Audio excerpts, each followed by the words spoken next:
Haleluya, haleluya, shalom, selamat pagi. Selamat kita berjumpa kembali. Kiranya kita semua sehat dan diberkati Tuhan hari ini. Pagi hari ini saya akan berbicara tentang memahami kehendak Allah. Nah, saya buka dalam Alkitab dalam Roma pasal 12 ayat yang kedua.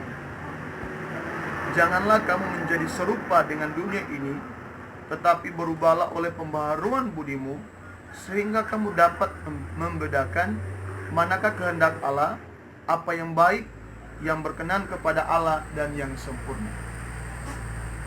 Untuk memahami kehendak Allah, banyak orang menggunakan banyak cara, menggunakan tanda dan lain sebagainya. Karena apa yang kita pahami adalah sesuatu yang bersifat supernatural, yang tidak bisa kita lihat dengan mata, yang mungkin tidak bisa kita berkomunikasi secara langsung, seperti mungkin sama kita manusia. Sehingga banyak orang menggunakan alternatif. Nah, tetapi dalam firman Tuhan sangat jelas di sini bahwa untuk memahami kehendak Allah tidak perlu banyak melakukan sesuatu. Nah, seperti di Perjanjian Lama, banyak orang Israel untuk memahami kehendak Allah dengan cara bertanya kepada imam. Kenapa? Karena ketentuan dalam kitab Keluaran bahwa salah satu dalam juga kitab Imamat, salah satu media orang bertanya kepada Allah pergi kepada imam, karena imam Harun itu menggunakan dua batu namanya Urim dan Tumim. Dua batu ini digunakan untuk bertanya kehendak Allah. Mengapa demikian? Sebab ketika Adam dan Hawa jatuh dalam dosa, komunikasi antara Allah dan manusia terputus, sehingga Allah hanya menggunakan beberapa orang saja untuk menyampaikan pesannya. Salah satunya, contohnya imam, nabi, dan juga beberapa raja Israel yang Tuhan pakai untuk bisa berkomunikasi dengan mereka. Sedangkan orang-orang biasa atau jemaah biasa tidak bisa berkomunikasi langsung dengan Tuhan. Sehingga Allah menggunakan alternatif atau yaitu namanya Urim dan Tumim. Nah, kebiasaan-kebiasaan itu berlanjut sampai masa Perjanjian Baru, ketika pemilihan Yudas Iskariot atau yang menggantikan Yudas. Ada cabu undi di sana, itu namanya Urim, mirip seperti Urim dan Tumim, atau menggunakan tanda untuk bertanya kepada Allah. Dan pada akhirnya Matias yang menggantikan Yudas Iskariot. Nah, kebiasaan-kebiasaan ini seringkali kita lakukan. Kita sering berkata, Tuhan, kalau Tuhan kehendaki ini terjadi seperti ini, kalau Tuhan kehendaki ini terjadi seperti ini. Hati-hati dalam kebiasaan seperti itu. Jangan sampai apa yang kita lakukan itu, apa yang kita minta tanda dari Tuhan, sebenarnya bukan Tuhan yang lakukan, tetapi iblis yang lakukan. Kenapa? Karena kita minta tanda. Sebenarnya kebiasaan minta tanda itu terbawa-bawa dari masa Perjanjian Baru.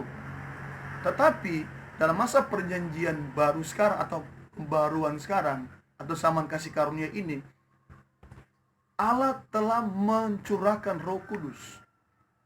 Ada Roh Kudus yang bisa menyampaikan pesan Allah bagi kita. Karena Roh Kudus adalah Allah sendiri. Tapi tidak semua orang bisa memahami kehendak Allah atau bisa mendengarkan suara Roh Kudus atau suara Tuhan melalui Roh Kudus.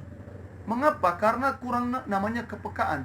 Nah, kepekaan itu terbentuk dari pola hidup kita. Nah, dalam firman Tuhan dalam Roma pasal yang ke-12 tadi ayat yang kedua, untuk memahami kehendak Allah supaya kita lebih peka dengan Roh Kudus, jangan menjadi serupa dengan dunia. Dalam arti hilangkan kebiasaan duniawi, mabuk, pesta pora, suka maki orang, dendam, kepahitan kepada orang. Kebiasaan pola hidup yang salah inilah yang membuat kita tidak lagi berkomunikasi dengan Roh Kudus. Bahkan kita tidak lagi peka mendengar suara Roh Kudus. Yang tadinya Roh Kudus berkata tidak, kita langsung mengatakan iya. Kenapa? Karena kita tidak peka lagi terhadap suara Roh Kudus. Yang kedua, supaya kita lebih memahami kehendak Allah, jangan menjadi serupa dengan dunia ini. Itu yang pertama. Tadi yang kedua, firman Tuhan berkata bahwa berubahlah oleh pembaharuan budi. Ketika kita berubah oleh pembaharuan budi atau berubah pola pikir, metanoia artinya berubah pola pikir, maka kita bisa memahami kehendak Tuhan. Segala sesuatu di depan kita, apa yang kita nilai tergantung pola pikir kita. Hal yang positif bisa berubah ya negatif karena pikiran kita negatif. Orang pakai rok pendek kita bilang cabe-cabean, orang pakai jilbab kita bilang ninja warrior. Jadi segala sesuatu yang kita nilai itu karena pola pikir kita. Apapun yang kita nilai pasti menjadi positif karena pola kita sudah mengalami namanya metanoia, sudah berubah. Kalau dulu kita sering berpikir negatif kepada orang, sering berpikir yang tidak-tidak kepada orang, sekarang berubah. Nah, dengan perubahan namanya metanoia ini, kita lebih peka lagi terhadap suara Roh Kudus. Tidak perlu kita minta tanda lagi, karena Roh Kudus akan mengingatkan kita, menyampaikan apa pesan Tuhan dalam hidup kita. Dari firman Tuhan kita belajar bahwa memahami kehendak Tuhan sangat penting. Kita belajar kisah Naomi dan Elimelek.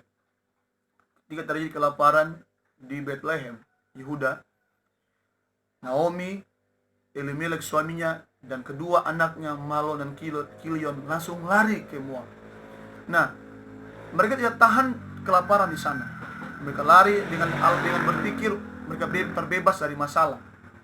Padahal sebenarnya lari dari masalah bukanlah solusi. Terkadang Tuhan izinkan masalah kita alami supaya Tuhan ingin memproses iman kita. Kalau orang yang mengerti kehendak Allah, masalah itu yang terjadi dalam hidupnya cuma dua kemungkinan. Kalau bukan teguran Tuhan, proses Tuhan. Jangan lari. Nah, Naomi dan Elimelek lari. Mereka lari dari masalah dan bukan kedamaian yang mereka dapatkan. Suami Naomi meninggal, Elimelek setelah suaminya meninggal, kedua anaknya menyusul meninggal. Nama Naomi jangan dipanggil lagi Naomi. Dia berkata, panggil aku Mara. Ini artinya kepahitan. Kepahitan yang dialami oleh Naomi itu karena disebabkan salah mengambil keputusan dalam hidupnya.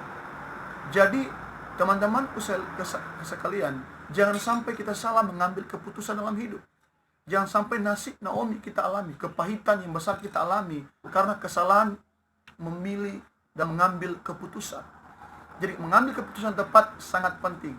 Dan itu semua tergantung kita memahami apa kata Roh Kudus dalam hidup kita. Kepekaan itu penting, dimulai dari jangan menjadi serupa dengan dunia ini dan mengalami perubahan pola pikir, sehingga kita bisa memahami kehendak Allah. Kisah Naomi, biarlah Naomi alami, jangan sampai kita alami. Demikianlah firman Tuhan. Yang berbahagia kita dengar firman Tuhan dan melakukannya.